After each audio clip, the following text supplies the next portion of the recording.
বন্ধু তুই কিন্তু দুইটা যাইতেছিস গা বন্ধু, দুইটা গেছিস গা। এই এত সুন্দর নদীর পাড়, শীতলক্ষার পাড় বন্ধু, জায়গাটা আসলে আমাদের সে বিখ্যাত শীতলক্ষা, যেখানে অনেকের মায়া মমতায় ধুরু থাকতি। আসলে নদীটার এত সুন্দর ভিউ, সেরকম না দাঁড়ায় পারলাম না, অসম্ভব সুন্দর চারদিকে ওয়াও পরিবেশ। ঠিক আছে, এই যে গাছগুলা দেখেন কত সুন্দর। ঠিক আছে, এই প্রকৃতির প্রেমে পড়ে আমি এই জায়গায় দাঁড়ায় গেছি। ঠিক আছে, জাম গাছগুলো অনেক ঐতিহ্যবাহী। আর বন্ধুর লাগে আমি একটা ব্যবস্থা করতেছি বন্ধু, তুমি চিন্তা করো না। আলামিন সাহেব বিয়ে করে লাইছে, আলামিন বন্ধু বিয়ে করেছে। তুমি যদি 8 বছর পরে তুমি সৌদি আরব থেকে এসেছো, তুমি যদি বিয়ে না করো তাহলে কি এটা হয়?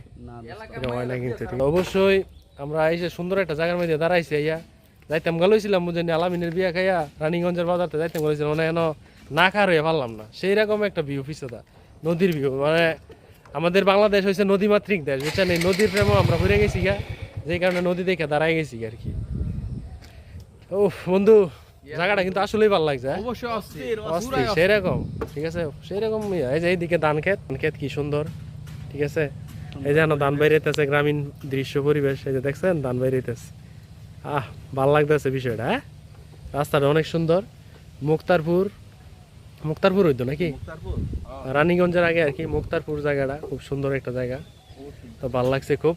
এই যে আমার বন্ধু, ঠিক আছে, কি সুন্দর চান্দা হাসি দিছে। ও ভাল লাগছে বন্ধু রে। আচ্ছা ঠিক আছে, ভিডিও এই পর্যন্তই, পরে আবার দেখা হইব। আসসালামু আলাইকুম।